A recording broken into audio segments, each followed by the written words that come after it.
सचमुच महान परमेश्वर, आपका हम शुक्रिया करते हैं खुदा, आपका हम धन्यवाद करते हैं। थैंकफुल लॉर्ड, थैंकफुल कर, धन्यवाद धन्यवाद धन्यवाद सारी आशीषों को देने वाले दाता सर्वशक्तिमान पिता। धन्यवाद करते हुए इस समय जितने भी लोग जुड़े हैं, एक एक जन इस फेसबुक लाइव में जितने लोग आए हैं, सबको आपके चरणों के पास लेकर आते हैं। आपका धन्यवाद देते हैं आज के समय के लिए, ये दिन, ये समय जो आपने हमारी ज़िंदगी में दिया कि हम इस समय आपके वचन की पर मनन करने जा रहे हैं और उस आशीष को पाने जा रहे हैं। आपका धन्यवाद करते हैं। इस समय में पिता जितने लोग जुड़े हैं, एक एक जन को आत्मा की सामर्थ्य से भर दीजिए। आज जो वचन आप हमें देना चाहते हैं, जो बातचीत आज आप हमसे करना चाहते हैं, हम उसे सुन सके, कर सके और आपके वचन में आगे बढ़ सके। हम प्रार्थना करते हैं इस समय में पिता, मैं अपने आप को शून्य करती हूँ, पवित्र आत्मा की सामर्थ्य से मुझे भर दीजिए। एक एक शब्द आपकी ओर से हो, एक भी शब्द मेरी ओर से ना हो। और इस समय में विशेष रूप से मैं प्रार्थना करती हूँ उन सब के लिए जो अपनी अपनी प्रार्थना और निवेदनों के साथ आपके पास आते हैं। यदि वो बीमारी की अवस्था में है प्रभु जी, और बड़े विश्वास के साथ आपके पास आए हैं, महान परमेश्वर पिता, आपसे प्रार्थना करते हैं कि आप उनकी ज़िंदगी में चंगाई की नदियों को आज बहा दीजिए। जो अपने परिवारों को इस समय आपके पास लेकर आए, उनके परिवारों को आशीष दीजिए। उनके बच्चों को, पति पत्नी को, सबको आशीष दीजिए। जो जॉबलेस है और बड़ी आशा से आए हैं कि आप उनके लिए आशीष के द्वार खोलें, आज उनके लिए आशीष के द्वारों को खोल दीजिए।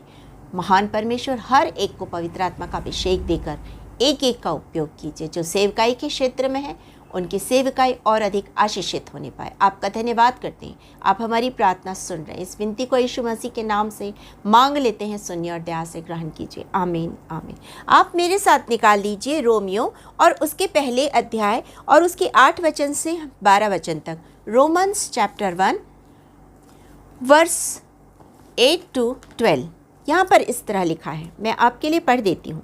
पहले मैं तुम सबके लिए यीशु मसीह के द्वारा अपने परमेश्वर का धन्यवाद करता हूँ, क्योंकि तुम्हारे विश्वास की चर्चा सारे जगत में हो रही है। परमेश्वर जिसकी सेवा मैं अपने आत्मा से उसके पुत्र के सुसमाचार के विषय में करता हूँ, वही मेरा गवाह है कि मैं तुम्हें किस प्रकार लगातार स्मरण करता रहता हूँ और नित्य अपनी प्रार्थनाओं में विनती करता हूँ कि किसी रीति से अब तुम्हारे पास आने की मेरी यात्रा परमेश्वर की इच्छा से सफल हो, क्योंकि मैं तुमसे मिलने की लालसा करता हूँ कि मैं तुम्हें कोई आत्मिक वरदान दूँ जिससे तुम स्थिर हो जाओ। अर्थात यह कि जब मैं तुम्हारे बीच में हूँ तो हम उस विश्वास के द्वारा जो मुझ में और तुम में है एक दूसरे से प्रोत्साहन पाए। परमेश्वर अपने वचन के पढ़े और सुने जाने पर आशीष दे। तो जब हम इसे पढ़ते हैं तो हम एक मसीही जीवन को देखने पाते हैं। इसमें एक मसीही का जीवन कैसा होना चाहिए वो लिखा है। मैं और आप जिस दिन प्रभु यीशु मसीह को अपना उद्धारकर्ता ग्रहण कर लेते हैं, उसी दिन से हमारा जीवन बदल जाता है। जब आप पौलुस को, जिसने इस पत्री को लिखा है, जब आप उस पौलुस के बारे में देखेंगे तो आप पाएंगे प्रेरितों के काम और उसके 9 अध्याय को जब आप देखेंगे, आप उसमें पाएंगे पहले वचन से लेकर 15 वचन तक। पहले के वचनों में लिखा है कि वो दमिश्क की ओर जा रहा है। क्यों जा रहा है? वो उन लोगों को पकड़ने के लिए जा रहा है जो प्रभु यीशु मसीह के पीछे चल रहे हैं, जो यीशु मसीह को फॉलो कर रहे हैं, उसके फॉलोअर्स को, उन लोगों को वो पकड़ने के लिए जा रहा है। क्यों? क्योंकि पौलुस जो है, शाऊल, वो जो है वो यहूदी मत को इतनी गहराई से मानता है कि वो कतई बर्दाश्त नहीं कर सकता कि लोग मसीह के पीछे चले जाएं। वो सोचता है कि बस हमें मसाया का इंतज़ार करना है। ये यीशु मसीह नहीं आया है और वो नहीं चाहता है कि लोग यीशु मसीह के पीछे जाएं, इसलिए उनको प्रताड़ित कर रहा है, उनके जीवन में वो सताव ला रहा है कि वो उस मार्ग से फिर जाएं और वापस यहूदी मत में चलने पाए। लेकिन ये प्रभु की इच्छा नहीं है पौलुस के जीवन के लिए।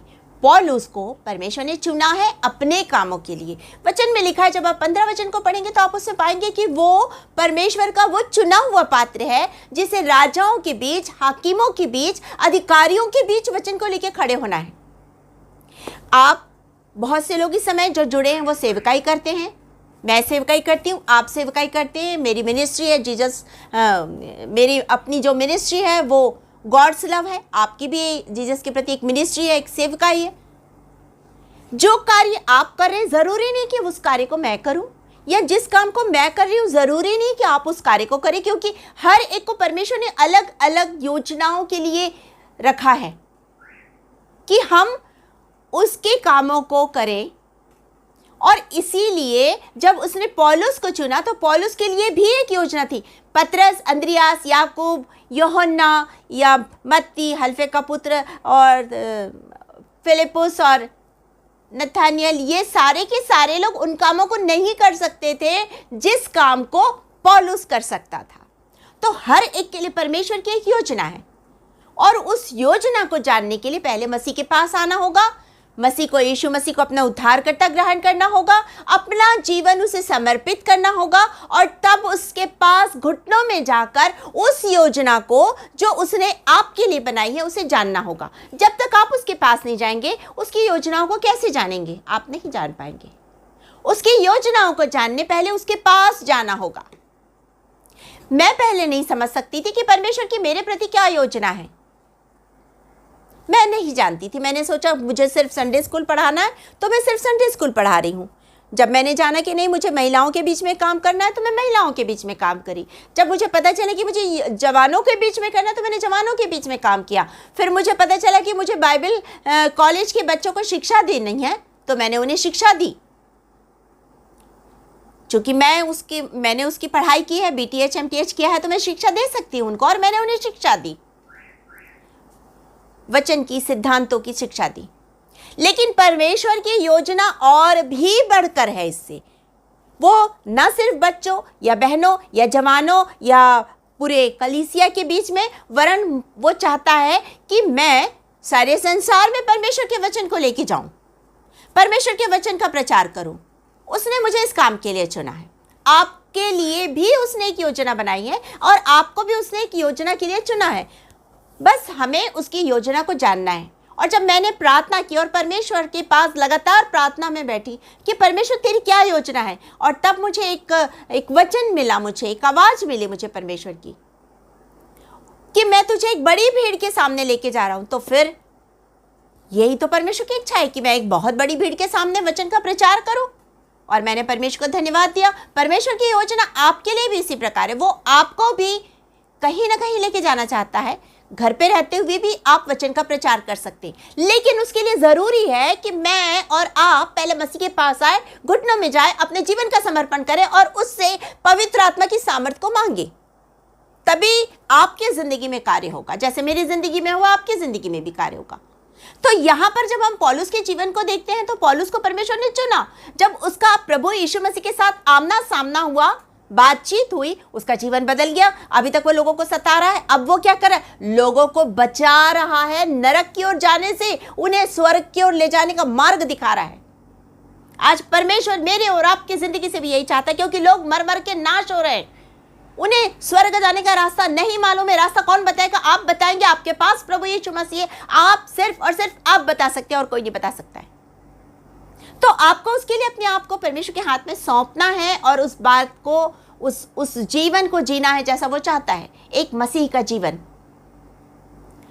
मसीही जीवन मुझे और आपको जीना है। और जब हम यहाँ पर देखते हैं तो हम उस मसीही जीवन की झलक को यहाँ पाते हैं जो मुझे और आपको जीना है। क्योंकि पौलुस कहता है 1 कुरिन्थियों 11 अध्याय के पहले वचन में कि तुम मेरी सी चाल चलो जैसा मैं मसीह की चाल चलता हूँ। तो मुझे और आपको उसी मार्ग में चलना है, उसी चाल को चलना है, अपना जीवन प्रभु के हाथ में देना है और कहना है प्रभु मैं तेरी दासी हूँ, प्रभु मैं तेरा दास हूँ, मुझे तेरे विश्वास के अनुसार हो, तेरी जो इच्छा है, तेरी योजना है उसके अनुसार मेरा जीवन हो। अपना जीवन उसके हाथ में समर्पित करना है, जैसे पौलुस ने अपना जीवन समर्पित किया। आज परमेश्वर आपकी जिंदगी भी सिर्फ चाहता है। तो हम यहाँ पर पहली चीज को देखते हैं, एक मसीही को किस प्रकार जीना है उसके में हम पहली चीज को देखते हैं। यहाँ पर लिखा हुआ है, मैं आपके लिए पढ़ देती हूँ 8 वचन में, रोमन्स चैप्टर 1 वर्स 8। पहले मैं तुम सबके लिए यीशु मसीह के द्वारा अपने परमेश्वर का धन्यवाद करता हूँ। एक मसीह को कैसे जीना है? एक मसीह को धन्यवादी जीवन देना है, जीना है। अपने आप को परमेश्वर के हाथ में जब सौंपे तो धन्यवाद दीजिए। मतलब ये कि पहली चीज़ हम यहाँ सीख रहे, धन्यवाद से भरा हुआ जीवन, एक मसीही का जीवन धन्यवाद से भरा हुआ जीवन होना चाहिए। हमें हर बात में, हर चीज़ में परमेश्वर को धन्यवाद देना है, कुड़कुड़ाना नहीं है। अरे ऐसा हो गया, वैसा हो गया, वैसा हो गया, नहीं। परमेश्वर को धन्यवाद दीजिए। बहुत गर्मी है, धन्यवाद दीजिए। बहुत ठंड है, धन्यवाद दीजिए। बहुत बारिश हो रही है, धन्यवाद दीजिए।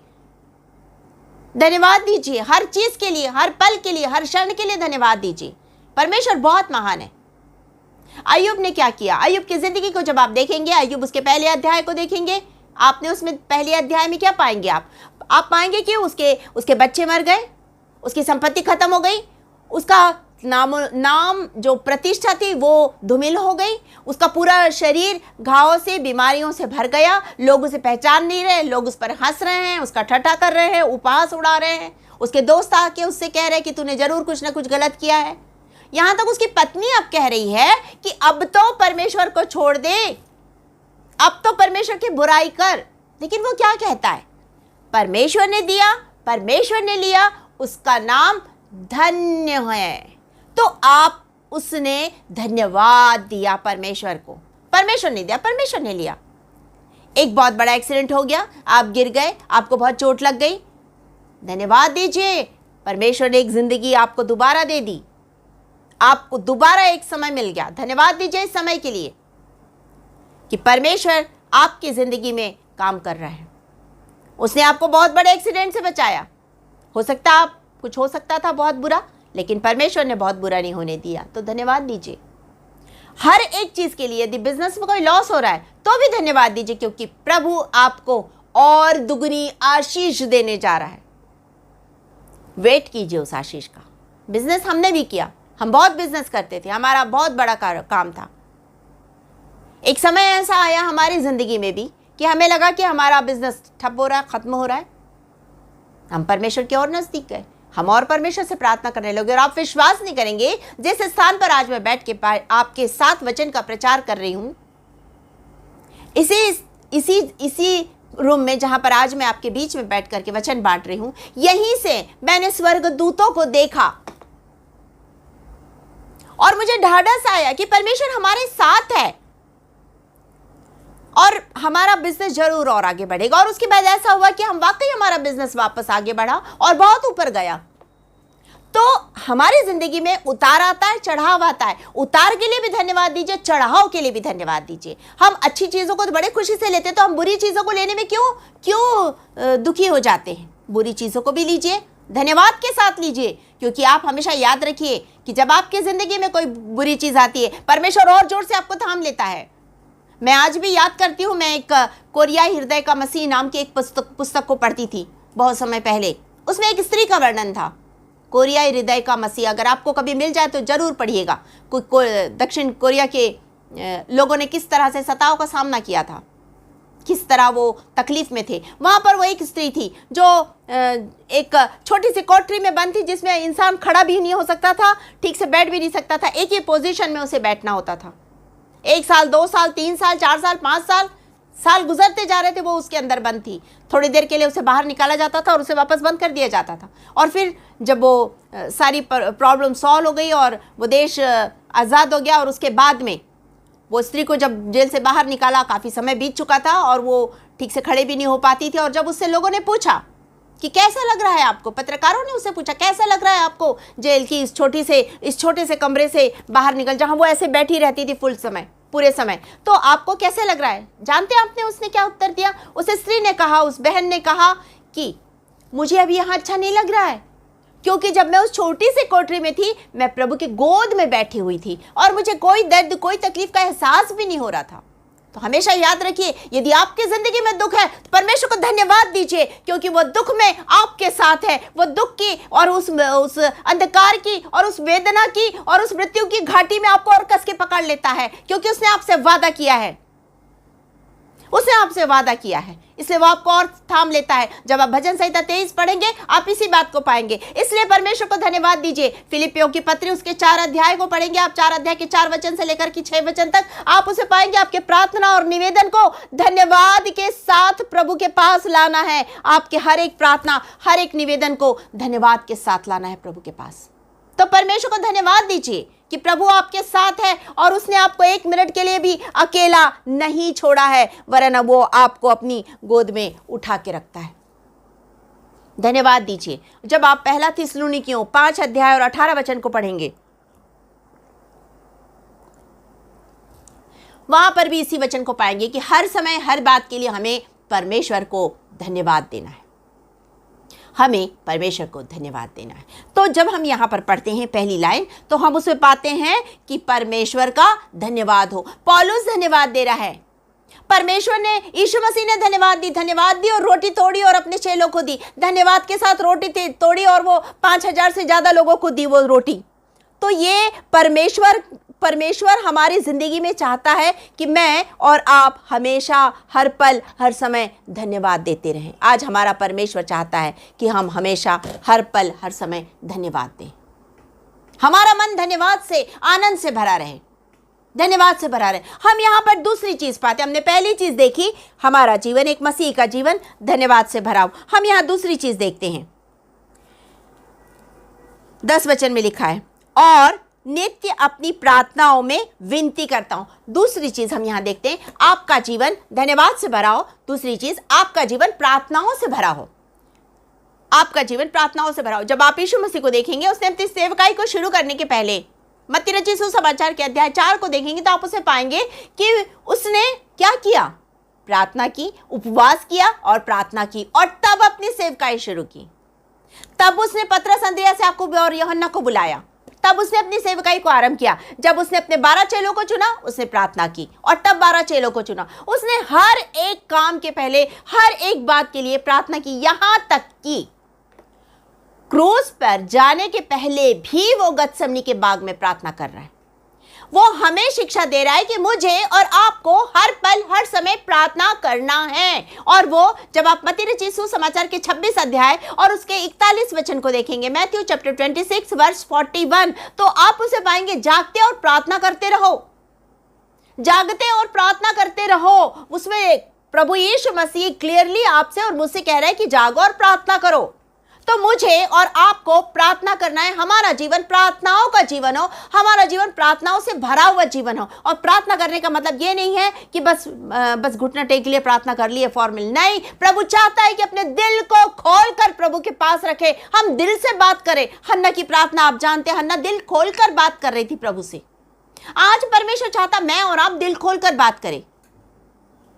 मैं हर वक्त प्रभु से बात करती हूं, मेरी आदत है परमेश्वर से, प्रभु से बात करते रहने की। आज ऐसा हो गया, कल वैसा हो गया, एक दोस्त की तरह, क्योंकि उसने मुझे दोस्त बनाया, उसने आपको भी दोस्त बनाया है। जब आप यूहन्ना रचित सुसमाचार के 15 अध्याय जॉन चैप्टर 15 को पढ़ेंगे, आप उसके जब आप 14 वर्ष से लेकर पढ़ेंगे तो आप पाएंगे, 14-15 वर्ष को पढ़िए, उसमें लिखा हुआ है कि क्या है, हम आपसे मैं तुम्हें दास नहीं कहूंगा, आपसे मैं तुम्हें मित्र कहूंगा। क्यों? क्योंकि दास नहीं जानता है कि स्वामी क्या करता है, लेकिन मित्र जानता है।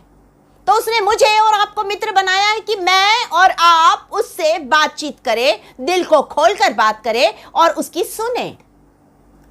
इन वचनों में हम उसकी सुनते हैं, उसकी सुने। आज परमेश्वर चाहता है कि हम लगातार प्रार्थना में रहें, हमारा जीवन प्रार्थना का जीवन हो। और जब आप जब इसको आगे पढ़ेंगे तो आप इसे पाएंगे कि किस तरह पौलुस प्रार्थना कर रहा है, किस तरह से उसके चेले प्रार्थना कर रहे हैं। और आपको याद होगा प्रेरितों के काम और उसके 12 अध्याय को जब आप देखेंगे, एक्ट चैप्टर 12 और उसके 5 वर्ष को देखेंगे, आप उसे पाएंगे, पतरस को पकड़ लिया गया, जेल खाने में डाल दिया गया। वहां पर लिखा कलीसिया लौलीन होकर प्रार्थना कर रही है। और जब आप 12 वचन को पढ़ेंगे, उनकी प्रार्थनाओं को उत्तर मिल रहा है। वहां पे क्या हो रहा है? वहां पे वो मरकुस की माता मरियम के घर में सारे लोग जमा हो रहे हैं और जमा होकर एक साथ मिलकर प्रार्थना कर रहे हैं। और जब प्रार्थना कर रहे हैं, पौलुस के जीवन में छुटकारा आ गया। पौलुस उस बंधन से छूट गया, आजाद हो गया। पहरेदार को गहरी नींद आ गई, बंदीगृह के द्वार खुल गए, उसकी बेड़ियां खुल गई, वो बाहर आ गया और आज वो वहां पर उस स्थान में पहुंचा जहां पर प्रार्थना हो रही है उसके लिए। जहां लोग उसके लिए लॉलीन होकर प्रार्थना कर रहे हैं।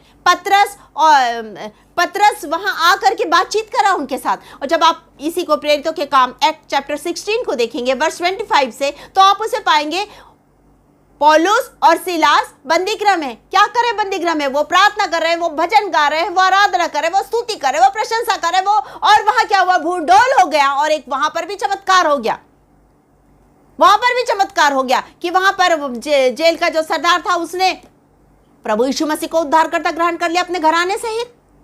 तो आपकी प्रार्थनाएं लोगों के जीवन को बदलती है। हमेशा याद रखिए, आप जिसके लिए प्रार्थना करेंगे उसके जीवन में निश्चित रूप से जिस बात के लिए आप प्रार्थना करें वो प्रार्थना होगी, वो पूरी होगी, वो प्रार्थना उसके जीवन में। आप प्रार्थना तो कीजिए उसके लिए, आप प्रार्थना कीजिए उसके लिए।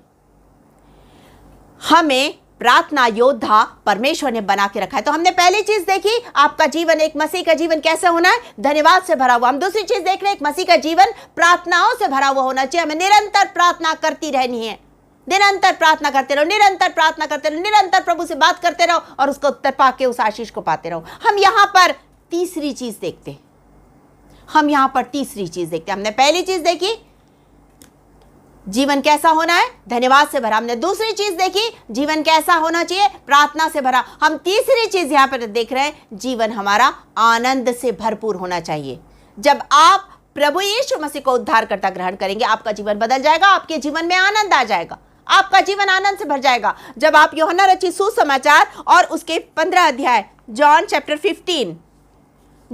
15 को आप निकालिए, देखिए उसमें एक आपके लिए एक क्या वचन रखा है प्रभु ने। जॉन चैप्टर 15, आप उसे मेरे साथ निकालिए और उसमें देखिए वर्स 10 से पढ़ूंगी। जॉन चैप्टर 15 वर्स 10, यदि तुम मेरी आज्ञाओं को मानोगे तो मेरे प्रेम में बने रहोगे, जैसा कि मैंने अपने पिता की आज्ञाओं को माना और उसके प्रेम में बना रहता हूं।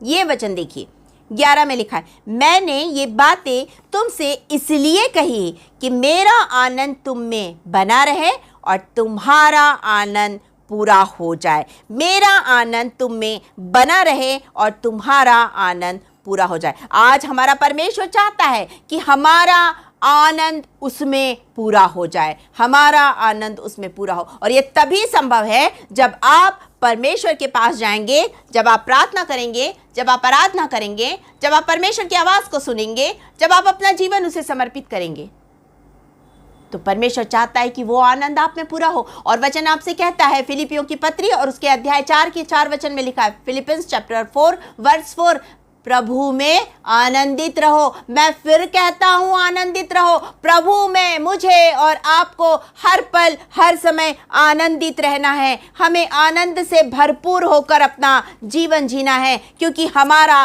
परमेश्वर हमारी जिंदगी से यही चाहता है कि हमारा जीवन आनंद से भरा हुआ जीवन हो, हमारा जीवन प्रार्थना का जीवन हो, हमारा जीवन परमेश्वर के प्रति धन्यवादित जीवन हो। पहला थिस्सलुनीकियों, फर्स्ट थिस्सलुनीकी चैप्टर 5 और उसके वर्स 16 में लिखा हुआ है, सदा आनंदित रहो, सदा आनंदित रहो। 17 में लिखा है, निरंतर प्रार्थना में लगे रहो।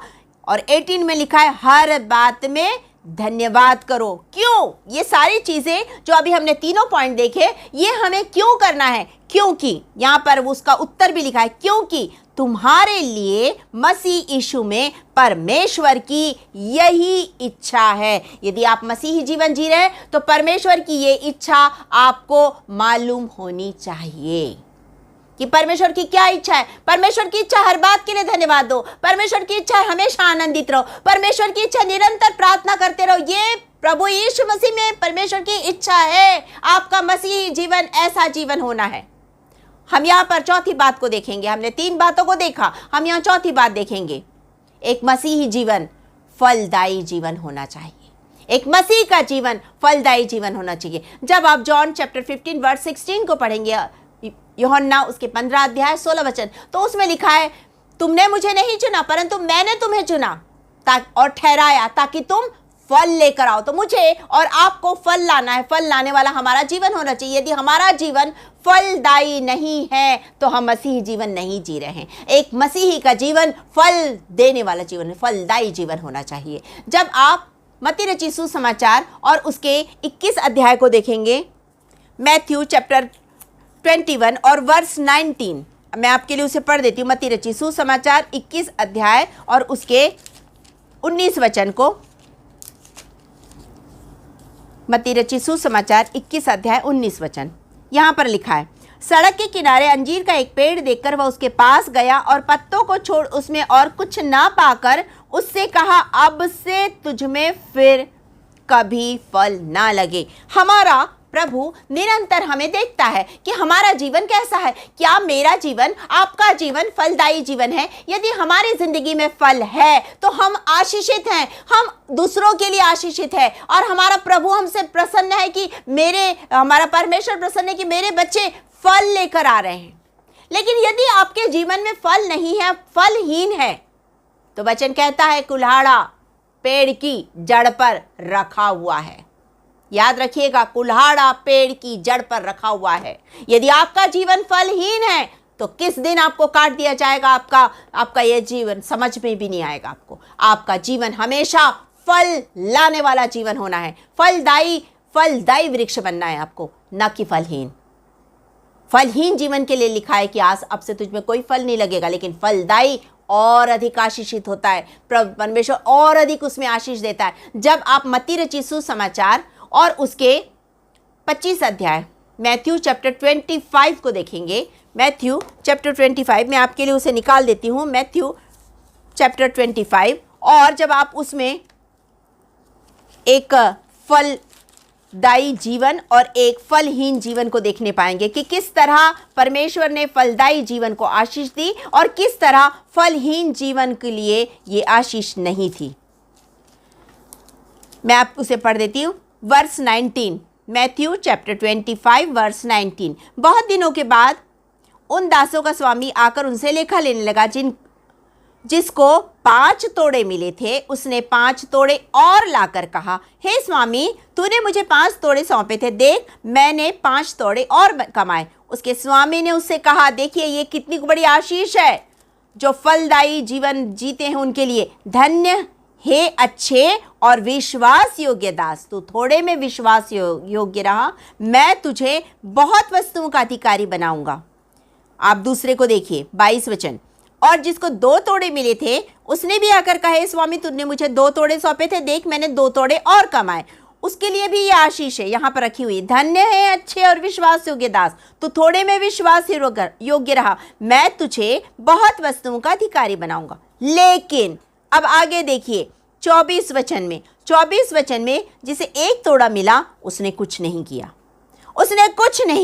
जब उसने कुछ नहीं किया तो आप 26 वचन में देखिए क्या लिखा है। उसके स्वामी ने उसे उत्तर दिया, हे दुष्ट और आलसी दास, जब तू यह जानता था कि जहां मैंने नहीं बोया वहां से काटता हूं और जहां मैंने नहीं छांटा वहां से बटोरता हूं, तो तुझे चाहिए था कि मेरा रुपया सराफों को दे देता, तब मैं आकर अपना धन ब्याज समेत ले लेता।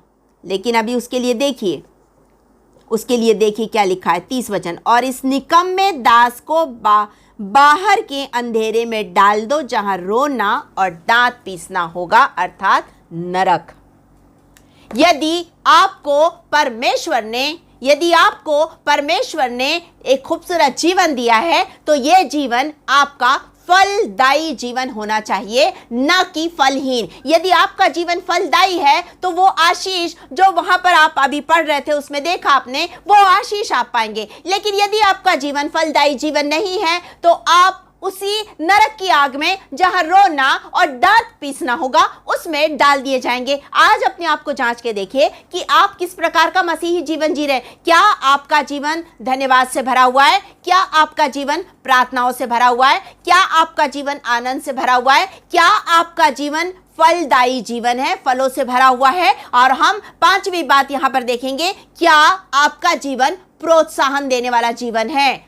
मतलब पांचवा जो पॉइंट हम देख रहे हैं वो है प्रोत्साहन से भरा हुआ। जब आप इसके 12 वचन को देखेंगे, रोमन्स चैप्टर 1 वर्स 12, यहां पे लिखा है, अर्थात वह कि जब मैं तुम्हारे बीच में हूं तो हम उस विश्वास के द्वारा जो मुझ में और तुम में है एक दूसरे से प्रोत्साहन पाए। हमारा जीवन दूसरों को एनकरेज करने वाला होना चाहिए, डोमिनेट करने वाला नहीं, परंतु इनकरेज करने वाला होना चाहिए, उठाने वाला होना चाहिए। वचन कहता है प्रभु में एक दूसरे को उठाओ, प्रार्थना में एक दूसरे को उठाओ, बार बार पौलुस कहता है। लेकिन क्या करता है मसीही? एक मसीही जीवन कैसा होना चाहिए? वो चाहते हैं, हमारा परमेश्वर चाहता है कि हम एक दूसरे को प्रार्थना में उठाए, ना कि हम उन्हें गिराए। लेकिन बहुत से लोग आज ऐसे हैं संसार में, यदि कोई बढ़ता है, वचन में बढ़ रहा है, वचन का प्रचार कर रहा है, तो लोग उसको गिराने की तैयारी कर लेते हैं, लोग उसे गिराना चाहते हैं। अगर आप मेरे जिंदगी में देखेंगे तो मेरी जिंदगी में ऐसे बहुत से लोग आए जो मुझे गिराना चाहते हैं। वो नहीं चाहते कि मैं प्रभु में बढ़ूं, वो नहीं चाहते कि मैं वचन का प्रचार करूं। लेकिन याद रखिएगा, प्रभु जिसके साथ है वो उसे ऊपर उठाता है, ना कि नीचे गिरने देगा। वो कभी गिरने नहीं देता। तो आपको और मुझे दूसरों को प्रोत्साहन देना है। यहां पर वो कहता है मेरा विश्वास और तुम्हारा विश्वास, हम एक दूसरे को इसके द्वारा क्या करें? उठाए, एक दूसरे को प्रोत्साहन दे। एक मसीह का जीवन प्रोत्साहन से भरा हुआ जीवन हो।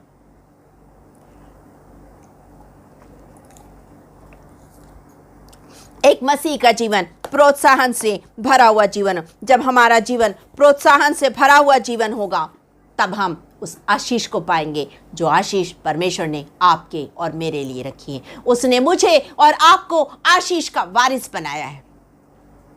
उसने मुझे और आपको आशीष का वारिस बनाया, और ये तब हमारी जिंदगी में होगा जब हम मसीह की चाल चलेंगे, जब हमारा जीवन मसीह को भाए, जब हम मसीह के रास्ते पर चलेंगे। यदि हमें 5 तोड़े मिले, हमें उसका उपयोग करना है। हमें 2 तोड़े मिले, हमें उसका उपयोग करना है। हमें 1 तोड़ा मिले, हमें उसका भी उपयोग करना है। यदि हमने उसका उपयोग नहीं किया, जिस काम के लिए आप और मैं चुने गए हैं, यदि हमने उस काम को नहीं किया है, तो याद रखिएगा हमारा रास्ता स्वर्ग की ओर नहीं जा रहा है। जैसा मैंने शुरू में कहा, आपको आपकी डेस्टिनेशन मालूम होनी चाहिए कि आप कहाँ जा रहे हैं, किस रास्ते पर चल रहे हैं और चलते चलते कहाँ जाने वाले, आपको यह मालूम होना चाहिए। यदि आप प्रभु के पीछे चल रहे हैं तो निश्चित रूप से प्रभु आपके हाथों को थाम के अपने मार्ग में लेके चला जा रहा है। लेकिन यदि आप प्रभु के पीछे नहीं चल रहे हैं तो आप नरक की ओर बढ़ रहे हैं, जो आपको अंधेरे कोने में लेके जाने वाला, उस अंधकार भरी जगह में लेके जाने वाला, जहां पर रोना है, जहां पर दांत पीसना है, जहां पर गंधक की झील है, जहां पर आग है। वो आग जो आपको जलानी, जिसमें आप जलते रहेंगे, लेकिन आप भस्म नहीं होंगे, बस जलते रहेंगे और जलते ही जलते रह जाएंगे। उस जगह में परमेश्वर नहीं चाहता कि आप उस जगह में जाओ। परमेश्वर चाहता है कि आप यीशु मसीह के पीछे चलो, आप यीशु मसीह को अपना उद्धारकर्ता ग्रहण करो और यीशु मसीह के पीछे पीछे चलो। रास्ता जरूर सकरा है, लेकिन आपको स्वर्ग की ओर लेके जाएगा। रास्ता जरूर चौड़ा है, लेकिन वो आपको नरक की ओर लेके जाएगा। शैतान बहुत सारे लुभावनी चीजों को रखा है। उस लुभावनी चीजों में प्रिय लोगों मत फंसिए उस लुभावनी चीजों में, परंतु जो तोड़ा आपको मिला है उसका उपयोग कीजिए। यदि आप ये कहते हैं कि मुझे कोई वरदान नहीं मिला, मुझे भविष्यवाणी करने का वरदान नहीं मिला है, मुझे वचन प्रचार का वरदान नहीं मिला, अरे तो आपको वरदान मिला है ना प्रार्थना करने का, और ये सबसे बड़ा वरदान है जो आपको इस समय मिला है। तो प्रार्थना करो, घुटने में जाओ, अपने जगह पर बैठ के दूसरों के लिए प्रार्थना करो। आज परमेश्वर चाहता है कि आप और मैं दूसरों के लिए प्रार्थना करें, ताकि वो वचन का प्रचार करे और जो वो फल लाए उसमें से मुझे और आपको भी कुछ हिस्सा मिले। आप उनके लिए प्रार्थना करो। प्रार्थना करना बहुत जरूरी है। आप धन्यवाद करो हर एक के जीवन के लिए, उन सुसमाचार प्रचारकों के लिए धन्यवाद करो कि वो आपके काम को कर रहे हैं। परमेश्वर तेरा धन्यवाद हो कि तूने सुसमाचार प्रचारकों को रखा है। तेरा धन्यवाद हो मेरे जीवन के लिए, तेरा धन्यवाद हो दूसरों के जीवन के लिए। हर एक बात के लिए, हर पल, हर समय धन्यवाद देते रहिए। धन्यवाद दीजिए अपने देश के लिए, धन्यवाद दीजिए। इतना खूबसूरत देश प्रभु ने आपको दिया है। जरूरी नहीं है कि हर एक जन जाके स्विट्जरलैंड में रहे। यदि आपको इंडिया में रखा है तो परमेश्वर की एक योजना है, जिस योजना के कारण आपको इस देश में रखा, वो योजना को प्रभु से मांगिए और बोलिए कि पूरा कीजिए प्रभु, उस योजना को मेरी जिंदगी में पूरा कीजिए। प्रभु आज आपकी ज़िंदगी में काम करने जा रहा है। प्रभु आज आपको अपने मार्ग पर लेके जा रहा है। प्रभु आज आपके हाथों को थाम कर उस रास्ते पर ले जा रहा है जो मसीह का जीवन होना चाहिए। आज परमेश्वर चाहता है कि यह जीवन आपका भी हो। और हमने यहाँ से इन 5 बातों को सीखा। हमने पहली चीज़ को देखा यहाँ पे कि एक मसीह का जीवन धन्यवाद से भरा हुआ जीवन हो। हमने दूसरी चीज़ को देखा, एक मसीह का जीवन प्रार्थना से भरा हुआ जीवन हो। एक मसीह का जीवन, तीसरी चीज़ को देखा, मसीह का जीवन आनंद से भरा हुआ जीवन हो। हमने चौथी चीज़ को देखा, एक मसीह का जीवन फलों से भरा हुआ जीवन हो, फलदायी जीवन हो। हमने 5वीं चीज़ देखी, एक मसीह का जीवन प्रोत्साहन से भरा हुआ जीवन हो। हमें एक दूसरे को प्रोत्साहित करना है, ना कि उसको नीचे गिराए। हर चीज़ के लिए धन्यवाद दीजिए। हर चीज़ को आनंद के साथ सकारात्मक रूप से ग्रहण कीजिए। सकारात्मक रूप से ग्रहण कीजिए। किसी भी चीज़ में नुक्ताचीनी मत निकालिए कि ऐसा हो गया वैसा हो गया। कोई बात नहीं, जो भी हो गया प्रभु तेरा धन्यवाद हो। यदि बुरा हुआ तो भी प्रभु तेरा धन्यवाद हो, क्योंकि प्रभु आपके साथ है। उस समय में भी आपके हर दुख की घाटियों में प्रभु आपको थाम के ले चल रहा है। वो आपको निश्चित रूप से उस गंतव्य स्थान में लेके जाएगा।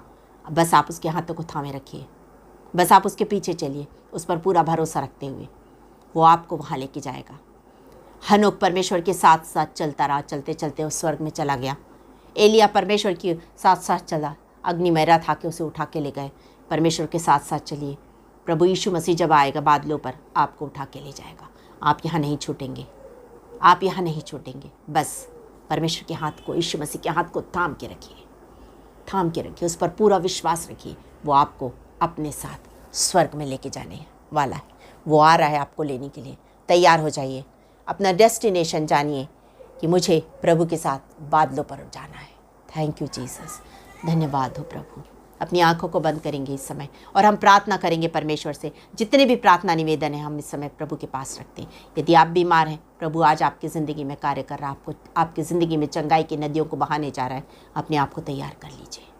यदि आप किसी प्रकार की परेशानी में, कर्ज के बोझ के नीचे दबे, प्रभु आज आपके बोझ को उतार रहा है। उसके हाथों में अपने बोझ को दे दीजिए, क्योंकि उसने कहा हे बोझ से थके और दबे लोगों मेरे पास आओ। वो आपको बुला रहा है, उसके पास आ जाइए, उसके पास आ जाइए। वो आपको बुला रहा है। यदि आप किसी और प्रकार की परेशानी में हैं, प्रभु आपकी परेशानियों को दूर कर रहा है। यदि आप बेरोजगार हैं, प्रभु निश्चित रूप से आज आशीष के द्वार खोल रहा है। यदि आप अपने परिवार, अपने पति, अपने पत्नी, अपने बच्चों के लिए प्रार्थना कराना चाहते हैं, तो प्रभु आपकी प्रार्थना सुन रहा है। आज आपको आपके घराने को आशीष दे रहा है। आप सेवकाई में हैं, निश्चित रूप से प्रभु आपकी ज़िंदगी में आज अद्भुत कार्य करने जा रहा है। अद्भुत कार्य करने जा रहा है। अपने आप को उसके हाथ में सौंप दीजिए और कहिए प्रभु तेरी मर्जी, तेरी इच्छा मेरी ज़िंदगी में पूरी हो। आज प्रभु आपको बुला रहा है, उसके पास आ जाइए। उसने अपनी बाहों को आपके लिए फैलाया है और वो आपको बुला रहा है। Thank you Lord, thank you Jesus, धन्यवाद यीशु। सुनो आज तुमसे कोई कह रहा है, चले आओ तुम जो गुनाह में दबे हो। उतारूंगा कांधे से मैं बोझ सारा, तुम्हें दूंगा आराम, तुम जो थके हो। सुनो आज तुमसे कोई कह रहा है। वो आपसे कह रहा है मेरे पास आ जाओ। बोझ से थके लोगों मेरे पास आ जाओ। कर्ज के नीचे दबे लोगों मेरे पास आ जाओ। बीमारियों के कारण निराश लोगों मेरे पास आ जाओ। बेरोजगार लोगों मेरे पास आ जाओ। सेवकाई में करने वाले लोगों मेरे पास आ जाओ। आज मैं तुम्हें आशीष दूंगा। आज मैं तुम्हारे जीवन में अद्भुत कार्य करने जा रहा हूँ। आज मैं तुम्हारी जिंदगी में चंगाई की नदियों को बहा रहा हूँ। आज मैं तुम्हारे लिए आशीष के द्वारों को खोल रहा हूँ। आज मैं तुम्हें और आत्मा की सामर्थ्य से भरकर उपयोग करने जा रहा हूँ। धन्यवाद, धन्यवाद, धन्यवाद। सारी आशीषों को देने वाले दाता सर्वशक्तिमान पिता, आपका धन्यवाद, धन्यवाद, धन्यवाद करते इस समय फेसबुक लाइव में जुड़े जितने भी लोग हैं उन सब के लिए धन्यवाद देते और एक एक जन के लिए आशीष और कल्याण को मांगते हैं। महान परमेश्वर पिता धन्यवाद, धन्यवाद, धन्यवाद करते हैं। राजाओं के राजा धन्यवाद करते हैं जीसस अनॉइंटिंग वर्शिप बैंड के लिए और धन्यवाद देते हैं पिता उससे जुड़े हर एक जन के लिए, सारी टीम के लिए आपका धन्यवाद करते हैं। धन्यवाद देती हूँ पिता, जब मैंने अपने आप को शून्य किया, आपने मुझे आत्मा की सामर्थ्य से भरकर मेरा उपयोग किया। एक एक शब्द आपकी ओर से था, एक भी शब्द मेरी ओर से नहीं था। आपका धन्यवाद, धन्यवाद, धन्यवाद करते हैं। धन्यवाद देते हैं प्रभु जी और हम प्रार्थना करते हैं पिता कि आज का ये वचन हम सबके हृदय में कार्य करे कि हमारा जीवन आपको भाए, हम आपकी महिमा अपने जीवन से हमेशा करने पाए। धन्यवाद करते हैं प्रभु कि आप हमारी प्रार्थनाओं को सुन रहे हैं। मार्गदर्शन कीजिए पिता, हमारे हाथों को थाम के उस स्वर्गीय मार्ग पर लेके जाइए कि हम भी आपके साथ चलते चलते स्वर्ग में पहुंच सके और उस घर में रह सके जो प्रभु हमारे लिए तैयार कर रहा है। धन्यवाद धन्यवाद धन्यवाद धन्यवाद करते हैं, सारी आदर महिमा आपको देते हैं और ये प्रार्थना हम अपने उद्धारकर्ता प्यारे प्रभु यीशु मसीह के नाम में होकर मांग लेते हैं। दया करके सुनिए, कृपा से ग्रहण कीजिए। आमीन।